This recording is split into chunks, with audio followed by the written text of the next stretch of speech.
కంచగచ్చిబౌలి భూముల్లో చెట్ల నరికివేతపై స్టే ఇచ్చింది సుప్రీంకోర్టు. తెలంగాణ సీఎస్ పై ఆగ్రహం వ్యక్తం చేసింది. చెట్ల కొట్టివేతపై సుమోటోగా విచారణ చేపట్టామని తెలిపింది. ఇక నెమళ్లు, జింకలు, పక్షులకు ఆలవాలమైన 100 ఎకరాలు ధ్వంసం చేసినట్లుగా తమకు హైకోర్టు రిజిస్టర్ నుంచి నివేదిక అందినట్లుగా సుప్రీంకోర్టు తెలిపింది. దీనిపై తెలంగాణ ప్రభుత్వాన్ని ప్రతివాదిగా చేర్చింది.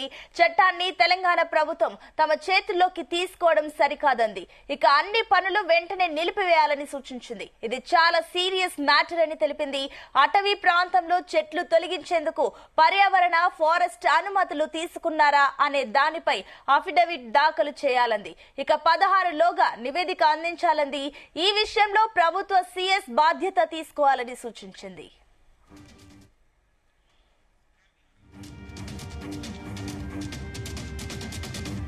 ఇదే అంశానికి సంబంధించి మరిన్ని డీటెయిల్స్ మా క్రైమ్ బ్యూరో చీఫ్ రవితేజ అందిస్తారు. రవితేజ, సుప్రీంకోర్టులో సైతం హెచ్సియు భూములకు సంబంధించినటువంటి వివాదంపై కోర్టు ఈ రోజు విచారణ చేపట్టింది. ఇప్పటికే తెలంగాణ హైకోర్టు దీంట్లో జోక్యం చేసుకుని వచ్చినటువంటి పిటిషన్ పై విచారణ చేపట్టి స్టే విధిస్తూ ఎలాంటి చర్యలకు రాష్ట్ర ప్రభుత్వం అధికార యంత్రాంగం ముందుకు వెళ్లకూడదంటూ కూడా రాష్ట్ర ప్రభుత్వం ఈ నిర్ణయం రాష్ట్ర హైకోర్టు నిర్ణయం తీసుకున్నప్పటికీ కూడా అక్కడ ఈ రకంగానే నరికివేతలు, కూల్చివేతలు కొనసాగిస్తా ఉన్నారు. ఈ రోజు సుప్రీంకోర్టులో ఈ అంశం విచారణకు వచ్చింది. విచారణకు వచ్చినటువంటి వెంటనే స్టే విధిస్తూ ఇక ముందు ఇలా వ్యవహరించకండి అంటూ మాత్రం కోర్టు సీరియస్ అయినట్టుగా తెలుస్తోంది. చెట్లు కొట్టివేతపై సుమోటోగా ఈ కేసుని విచారణ చేపడుతున్నామంటూ కూడా సుప్రీంకోర్టు ఈ అభిప్రాయాన్ని వ్యక్తం చేసింది. నెమళ్లు, జింకలు, పక్షులు, పాములు, తాబేళ్లు 100 రకాలుగా ఈ ఉన్నటువంటి వన్యప్రాణాలు, జీవులన్నీ కూడా ఎందుకు ఇబ్బందికి గురి చేస్తా ఉన్నారు. ఈ 100 ఎకరాలు ధ్వంసం చేసినట్టు తమకు హైకోర్టు రిజిస్ట్రార్ నుంచి ఒక నివేదిక అందింది.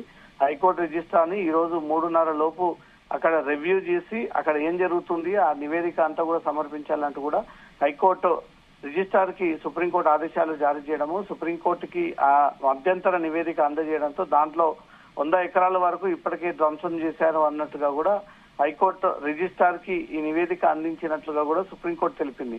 తెలంగాణ ప్రభుత్వాన్ని ప్రతివాదిగా చేరుస్తూ చట్టాన్ని తెలంగాణ ప్రభుత్వం తమ చేతుల్లోకి తీసుకోవడం సరికాదని, అన్ని పన్నులు అక్కడ ఇమ్మీడియట్ గా నిలిపివేయాలని, ఎక్కడ కూడా అధికారులు గాని, అధికార యంత్రాంగం గాని, యంత్రాలు గాని కనిపించకూడదు, ఇమ్మీడియట్ గా అక్కడి నుంచి కూడా వెకేట్ చేయాలన్నట్టు కూడా సుప్రీంకోర్టు ఈ ఆదేశాలు జారీ చేసింది.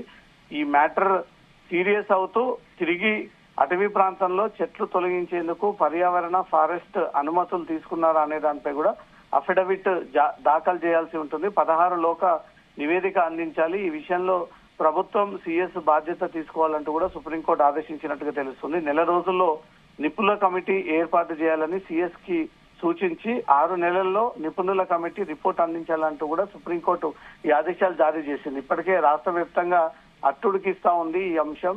సినీ సెలబ్రిటీలు, రాజకీయ నాయకులు, విద్యార్థి సంఘాలు, హెచ్సిలో ఉన్నటువంటి విద్యార్థులు, అటు రోడ్డు వైపుగా వెళ్లేటువంటి వారందరూ కూడా ఇంత అందంగా కనిపించేటువంటి ఈ పర్యావరణాన్ని ఈ రాష్ట్ర ప్రభుత్వం కేవలం బడ్జెట్ నింపుకోవడం కోసమే ఆ 400 ఎకరాల భూసేకరణ చేస్తూ మొత్తం పర్యావరణాన్ని దెబ్బతీస్తా ఉంది, మొత్తం పొల్యూటెడ్ గా చేస్తా ఉంది. ఈ వన్యప్రాణాలన్నీ కూడా ఎక్కడ పోవాలి, ఎక్కడ తలదాచుకోవాలి, అసలు వాటి బ్రతికేటువంటి పరిస్థితి ఎక్కడ అంటూ కూడా ఇప్పటికే సోషల్ మీడియాలో తీవ్ర ట్రోలింగ్ మారుతా ఉంది.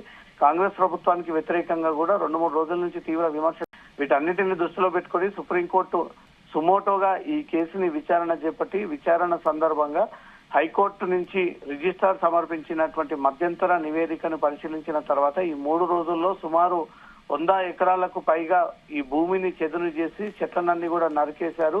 చట్టాన్ని మీరు చేతిలోకి తీసుకోవడం మీకున్నటువంటి పవర్స్ ఏంటి, మీరు చెట్లు తొలగించడానికి అక్కడ ఫారెస్ట్ డిపార్ట్మెంట్ నుంచి మీరు అనుమతులు పొందారా, అనుమతులు ఏమైనా తీసుకున్నారా అంటూ కూడా ప్రభుత్వాన్ని కోర్టు క్వశ్చన్ చేసినట్టుగా తెలుస్తుంది. ఇక ముందు ఎలాంటి చర్యలు చేపట్టకూడదు, అధికారులు, అధికార యంత్రాంగం అక్కడ జేసీబీలు, ప్రొక్లైన్లు ఏవి కూడా ఉండకుండా అక్కడి నుంచి బయలుదేరి తిరిగి వెళ్లిపోవాలి. నెల రోజుల్లో నిపుణుల కమిటీ ఏర్పాటు చేయాలంటూ కూడా రాష్ట్ర చీఫ్ సెక్రటరీకి సుప్రీంకోర్టు ఆదేశాలు ఇస్తూ 6 నెలల్లో నిపుణుల కమిటీ రిపోర్టు సుప్రీంకోర్టుకి అందజేయాలంటూ కూడా కోర్టు ఈ ఆదేశాలు జారీ చేసినట్టుగా తెలుస్తుంది. సునీత, అయితే రవితేజ, మరోపక్క సుప్రీంకోర్టు చెప్పినట్లుగా వెంటనే పన్నులను నిలిపివేయాలన్న ఆదేశాలని ప్రభుత్వం స్వీకరిస్తుందా, పన్నులను నిలిపివేస్తుందా? నిన్న హైకోర్టు ఇచ్చినటువంటి ఆదేశాలనే పాటించకపోవడము, మళ్ళీ కోర్టు దృష్టికి తీసుకురావడము, అసలు ప్రభుత్వానికి కోర్టు అంటే గౌరవం లేదు. ఆ ఆర్డర్స్ ని ఇంప్లిమెంట్ చేసి అమల్లోకి తీసుకోవాల్సినటువంటి బాధ్యత కూడా ప్రభుత్వం పైన పెద్దగా కనిపించట్లేదు. నిన్న కోర్టు రేపటి వరకు అంటే ఈ రోజు వరకు స్టే విధిస్తూ ఎలాంటి చర్యలు అక్కడ చేపట్టకూడదు, చెట్లను నరికేయద్దు అంటూ కూడా కోర్టు చెప్పినప్పటికీ యాజ్ టీజ్ గా నిన్న సాయంత్రం వరకు కూడా ఆ వర్కింగ్ అవర్స్ అంతా కూడా అక్కడే అధికారులు పనిచేసి ఆ పూర్తి స్థాయిలో చెట్లను అంతా కూడా నరికేసి ఈ వన్య ప్రాణాలన్నీ కూడా ఇబ్బందికి గురి చేసి వాళ్ళంతా ప్రాణాలన్నింటిని కూడా అక్కడి నుంచి జీవాలను తరిమి కొట్టినటువంటి వీడియోలు సోషల్ మీడియాలో తీవ్రంగా వారాయి. ఇప్పుడు సుప్రీంకోర్టు సైతం ఇక ముందు ఈ స్టే ఉన్నంత వరకు అధికారులు ఎవరు కూడా అటువైపుగా వెళ్ళొద్దు, యంత్రాలతో ఈ చెట్లని నరికేయకూడదు, ఈ లేక్ అక్కడ ఉన్నటువంటి రివర్స్ ఏవి కూడా తొలగించకూడదు. ఇదంతా కూడా హైదరాబాద్ ఊపిరితిత్తు లాంటి ప్రాంతం. ఆ ప్రాంతాన్ని మీరు పూర్తి స్థాయిలో నరికివేస్తే రాబోయే కాలంలో ఆక్సిజన్ కూడా దొరికేటువంటి పరిస్థితి ఉండదు అంటూ కూడా ఈ అంశాలన్నీ కూడా కోర్టు ఎప్పటికప్పుడు పరిశీలించి కోర్టు ఈ రోజు ఆదేశాలు జారీ చేస్తూ కమిటీ నిపుణులు ఆ విచారణ రిపోర్ట్ ని కోర్టుకి అందజేసిన తర్వాతనే దీనిపైన నిర్ణయం తీసుకుంటాము. అప్పటి వరకు స్టే విధిస్తా ఉన్నాము. ఈ స్టే విధించి ఆర్డర్స్ పాస్ చేసిన తర్వాత ఇంకెవరైనా అక్కడికి చేరుకొని ఈ చెట్లను నరికేస్తే మాత్రం కోర్టు ఉల్లంఘన పరిధిలోకి వస్తుంది కాబట్టి వారందరిపై కూడా కేసులు నమోదు చేసేటువంటి అవకాశం ఉంటుంది. సునీత, అయితే రవితేజ, మరోపక్క అటు సుప్రీంకోర్టు ఆదేశాల నేపథ్యంలో అటు రాష్ట్ర ప్రభుత్వం ఈ అంశంపైన స్పందించిందా? కోర్టు ఈ రోజు తెలంగాణ ప్రభుత్వం తరఫున వాదనలు వినిపించినప్పటికీ అటు పబ్లిక్ ప్రాసిక్యూటర్ వాదనలు కోర్టు ఏకీభవించింది, అంగీకరించింది.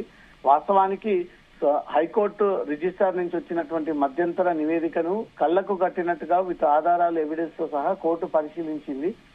ఈ హైదరాబాద్ లో ఇంత పరిరక్షణ లేక పూర్తిగా పొల్యూటెడ్ అయినటువంటి నగరంలో మళ్లీ తిరిగి 400 ఎకరాలు ప్రభుత్వం కబ్జా చేస్తుంది, ఆధీనంలోకి తీసుకుంటుంది, దాన్ని రియల్ ఎస్టేట్ పర్వం చేయబోతా ఉంది అంటూ కూడా రిజిస్ట్రార్ ఇచ్చినటువంటి నివేదికను పరిశీలించిన తర్వాత వాస్తవాలన్నీ కూడా సుప్రీంకోర్టు పరిశీలించి హైకోర్టు ఆదేశాలు ఉన్నాక కూడా స్టే విధించినాక కూడా ఎందుకు గంటల తరబడి పని నిలిపివేయకుండా ఇంకా కంటిన్యూ చేస్తా ఉన్నారు. సుప్రీంకోర్టు కూడా దీనిపైన స్టే విధిస్తూ ఆ స్టే విధింపు ఇంప్లిమెంటేషన్ వచ్చిన తర్వాత అధికారులు యంత్రాలు అటువైపుగా వెళ్లకుండా ఈ పనులు పూర్తి స్థాయిలో ఆపేయాలి, చెదును చేసేటువంటి కార్యక్రమాన్ని నిలుపుదీసుకోవాలంటూ కూడా కోర్టుకి ఇటు హైకోర్టుకి, తెలంగాణ చీఫ్ సెక్రటరీకి, రాష్ట్ర ప్రభుత్వానికి సుప్రీంకోర్టు చాలా స్పష్టంగా ఉత్తర్వులు జారీ చేసి హెచ్సియు భూముల విషయంలో ఇంకా జోక్యం చేసుకోకూడదు, అక్కడ చెదును చేయకూడదు, ఎక్కడ కూడా ఈ జీవులని హింసానికి గురి చేయకూడదు, వాటిని తరిమి కొట్టకూడదు, వారిని స్వేచ్ఛగా తిరగనివ్వాల్సినటువంటి బాధ్యత రాష్ట్ర ప్రభుత్వం పైనే ఉంటుంది. ఇవన్నీ మీరు చట్టం చేతిలోకి తీసుకొని ఇష్టానుసారంగా వ్యవహరించి ఫారెస్ట్ అనుమతి లేకుండా, పర్యావరణం అనుమతి లేకుండా ఈ చెట్లనన్నీ నరికివేస్తూ పోతా ఉంటే భవిష్యత్తులో పిల్లలకు గాలికి ఇబ్బంది అవుతా ఉంది, హైదరాబాద్ బ్రాండ్ కూడా దెబ్బతినేటువంటి అవకాశం ఉంటుందంటూ కూడా కోర్టు ఈ విషయాలని గుర్తు చేస్తూ ఆదేశాలు జారీ చేసినట్టుగా తెలుస్తోంది. సునీత. Right, thank you.